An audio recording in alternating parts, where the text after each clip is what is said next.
suis vraiment super contente de te retrouver pour la saison 2 de notre podcast à cœur ouvert. Yay, moi T'as de aussi. belles couleurs, on sent que tu rentres, t'as vu le soleil, tu rentres de vacances. Et je Yes. crois que c'est de ça que tu voulais nous parler, non? Ouais, en fait, Cécile, bon, déjà, je suis trop contente de me reconnecter avec toi et avec toutes celles qui nous rejoindront et ceux qui nous rejoindront pour écouter ce podcast. On est trop contente avec Cécile de donner une nouvelle impulsion finalement à tous ces partages. Alors ouais, le sujet qu'on voulait aborder, c'était comment utiliser l'énergie des vacances pour te donner une impulsion pour bien démarrer du bon pied en fait la rentrée et prendre la direction qui te convient toi. Et non pas te laisser driver par les attentes des uns et des autres par l'extérieur en fait. Ça te, Ouais. Ouais, hein, qu'est-ce que t'en penses? c'est un beau programme. Et moi, je trouve que tu vois, la période des vacances, déjà, elle est propice, vu qu'on est dans un rythme un peu différent, à de l'introspection, à mettre le doigt sur des choses, des fois, qui nous ont effleurés, mais comme on est tellement occupés, on les a vus passer les choses, si tu veux, mais on n'a pas réalisé ce que ça voulait dire. Mhm. Et en tout cas, je trouve que c'est propice à des prises de conscience. Et la rentrée, ça peut être sympa d'avoir cette énergie-là pour pas changer de vie complètement, mais mettre en place des petites choses qui vont t'aider. Je sais pas ce Ouais, que tu en penses. bah, carrément. Et en fait, je rebondis sur le mot, on a un autre rythme pendant les vacances.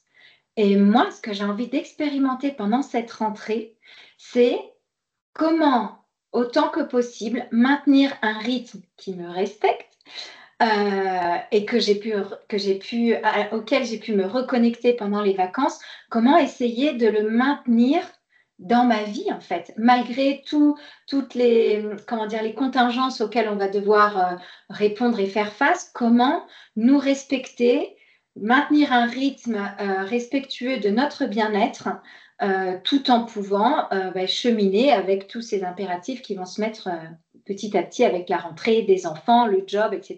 Quoi. Ouais. Alors, moi, ce que j'ai expérimenté en fait pendant mes vacances et j'ai trouvé ça assez Vas-y, génial. dis-nous.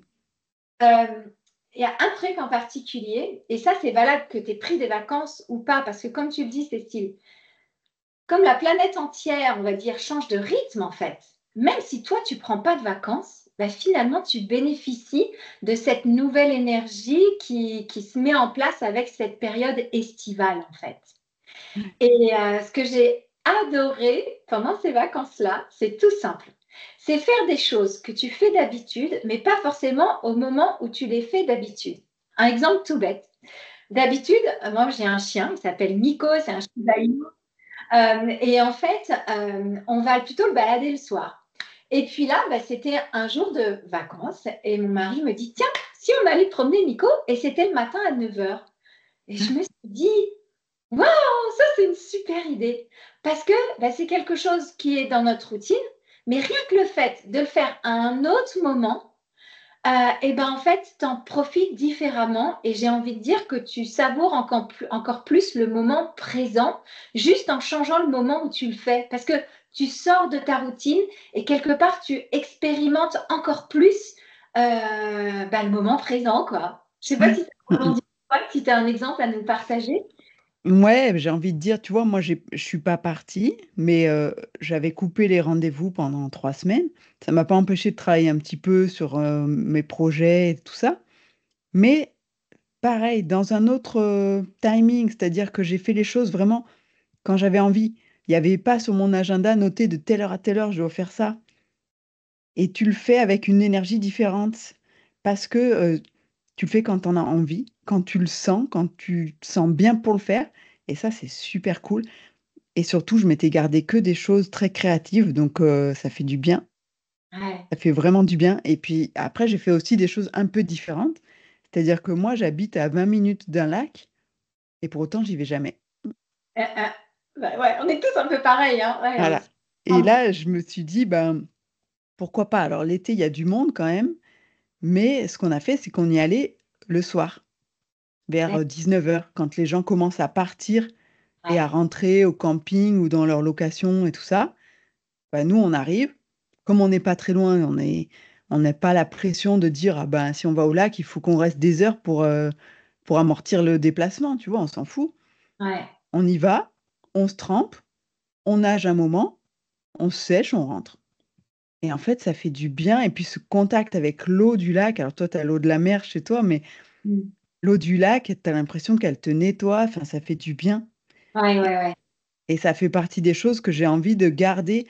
Alors, je vais pas faire ça tout l'hiver, mais je me dis en septembre, s'il fait beau, même peut-être début octobre, tu vois, l'eau peut être encore chaude par rapport aux températures extérieures.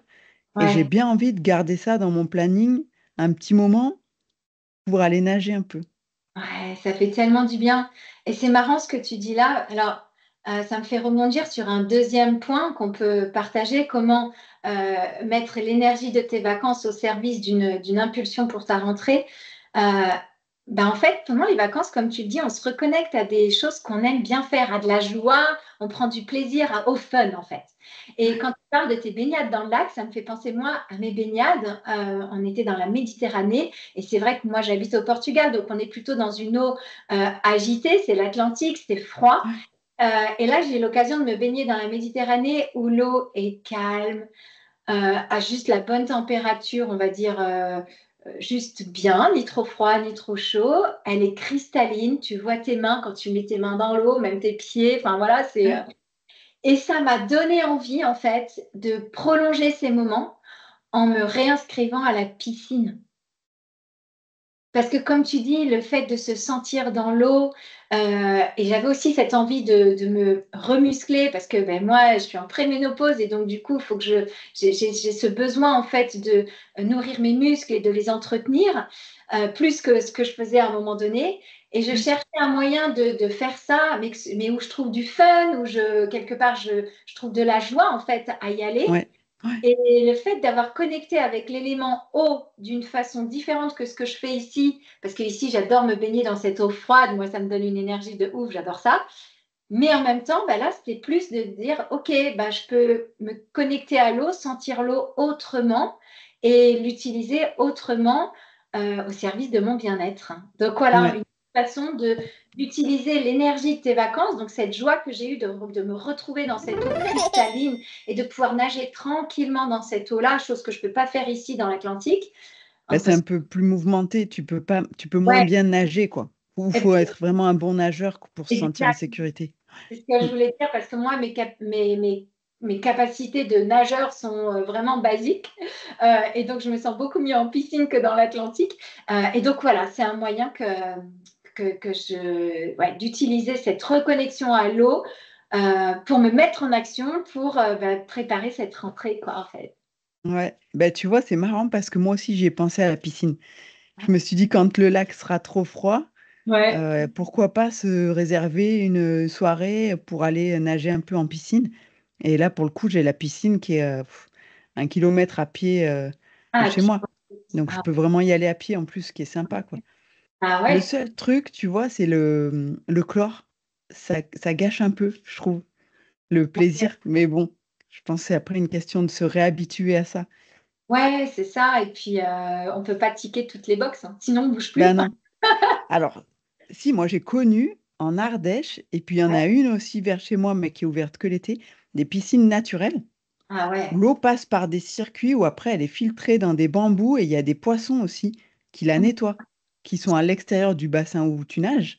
Ça, Mais c'est... en Ardèche, c'était ça, avec une piscine couverte, et le bassin après à l'extérieur qui nettoie tout. Oh, mais c'est royal. Et quand tu as l'habitude de nager en piscine, tu sais, tu as toujours cette couche de chloramine, c'est le gaz qui se forme avec le chlore et puis toutes les impuretés que notre peau, elle peut larguer dans la piscine, bah, ça fait ce dégagement gazeux de chloramine et ça te fait une petite pellicule qui est celle que tu respires quand tu reprends ta respiration finalement, tu vois. Et quand tu vas dans cette piscine naturelle, il y a pas ça. Et là, tu fais: Ah, «Waouh, je respire vachement mieux» et c'est ouais. super agréable. Si un jour tu as l'occasion d'expérimenter ça, Ah non, c'est intéressant. ouais. Je trouverais ça, mais j'ouvre cette... Des fois, le fait de savoir que ça existe, ça permet aussi de chercher et de regarder s'il y en a vers chez toi. Ouais, ouais. Top. Bah, Mais merci. donc, ouais, moi aussi, j'avais cette idée de continuer à nager un petit peu et pour l'instant dans le lac et puis peut-être, après un peu en piscine pour entretenir le truc, quoi. Ouais, ouais. Et alors, je voulais rebondir aussi sur quand tu as dit de suivre un peu notre intuition, en fait, dans les Ouais, activités qu'on fait. ouais. Et je l'ai pas mal fait ces temps-ci sur ma routine du matin. Ma routine du matin, elle est plutôt donc de la respiration, ensuite les assouplissements pour réveiller mon corps en douceur, mon petit yoga Kundalini et puis mes prières. Connexion, tu vois, à mon, comment dire, ouais, à au divin qui est en moi et puis à ce plus grand que moi autour de moi. Et là, c'est marrant. Ouais, je voulais te parler de ça. Je voulais vous parler de ça parce que c'était samedi matin. Je me suis dit, ah, ok, bon, respiration, assouplissement. J'ai pas fait mon yoga. Ah, si, non, j'ai pas fait le yoga. Et puis je sais pas pourquoi. Je me suis dit, ah ouais, mais on est samedi, je me prends un petit temps cool. Et je me suis rendormie, figure-toi. Et je Excellent. voulais partager ça parce que c'était tellement puissant. J'ai fait un rêve mon inconscient m'a apporté un message incroyable. Et en fait, j'ai fait un rêve, mais il était tellement intense que j'ai pleuré dans mon rêve et ça m'a réveillée. Et en fait, ça m'a permis de reprendre conscience petit à petit de mon rêve, de le resuivre un peu pour le mémoriser dans cet état alpha avant de reprendre pleine conscience, d'ouvrir les yeux, etc. Je me suis dit, tout mon, je sais pas, mon être intérieur et mon corps ont fait tout un cheminement sur ce rêve. Et je me suis dit, waouh, je veux l'écrire. Du coup, j'ai pris mon carnet, j'ai écrit, et j'étais encore allongée, hein, donc l'écriture, je te dis, j'ai écrit, je ne voulais pas trop me mettre en pleine conscience.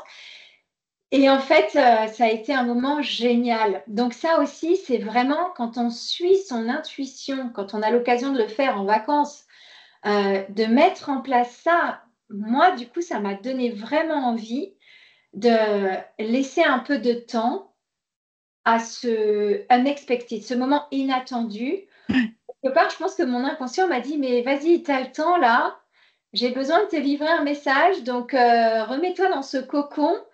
Et j'ai eu un message fabuleux qui m'a beaucoup aidée. Et le fait de l'écrire, ça m'a permis de mener un petit peu plus loin mon introspection et d'arriver à formuler quelque part le message final que m'avait apporté ce rêve. Et ça aussi, les vacances, c'est un moment propice pour faire ça. Et le fait de pouvoir voir cette, comment dire, toutes ces étapes nécessaires pour la mise en place, peut-être pas d'une routine, mais de laisser plus de place au rêve, à la prise de notes et aussi à demander à mon inconscient de pouvoir me rappeler de mes rêves le matin quand je me réveille. Eh bien, ce moment que j'ai vécu pendant les vacances, je veux y redonner de la place dans mon quotidien une fois que la rentrée aura repris son flot quelque part. Ouais, c'est beau. Et tu as raison qu'en fait, ton cœur sait, ton âme sait, et quelque part, tu as tes guides qui ont plein de messages à te donner, mais seulement souvent, on n'est pas capable de les entendre. Pourquoi? Parce que notre ego, notre mental prend toute la place. Et, et c'est important de se trouver un moyen de déconnecter avec ça. Il y en a plusieurs, mais un, c'est le sommeil, parce que c'est sûr qu'à ce moment-là, ton mental, enfin, il lâche. Et moi, c'est là que je reçois beaucoup de messages aussi, de communication, même avec des gens qui sont morts ou tu vois? C'est là qu'ils viennent parce Ouais. que le mental, est pas là pour dire: «Mais n'importe quoi, les morts ne parlent pas», tu vois? Et à la fois, tu as ça et tu as le fait de bouger sur de la musique, mais pas danser en appliquant une chorégraphie où là, il faut que quelque part, ton mental est là parce que tu répètes des pas et cetera, mais plus te laisser aller à bouger sur de la musique, ce qu'on fait en biodanza, par exemple, hein. Ouais, ouais. Et ben là, tu coupes ton mental et là, tu peux recevoir des messages ou être connecté à ton intuition. Ouais, parce que tu es connecté à ton corps, en fait, tout C'est passe par là. ça. Ouais, C'est vraiment tu laisses ton corps s'exprimer ouais, ouais, ouais, ouais. Intéressant. et ça, c'est un beau programme en tout cas. C'est bien d'avoir eu cette intuition-là pendant les vacances et de vouloir la cultiver. Je pense que ça va te faire un bien fou. Ouais, ouais, ouais, carrément. Et encore une fois, peut-être pour clore ce sujet de ce podcast, euh, la période estivale est propice à un autre rythme qui nous amène à être plus en accord et à l'écoute de notre corps. et donc aussi de nos besoins. Euh, et tout ça, c'est délivré par notre inconscient. Donc voilà, on vous a partagé à tous là avec Cécile pendant ce podcast, et ben, 3, 4 pistes.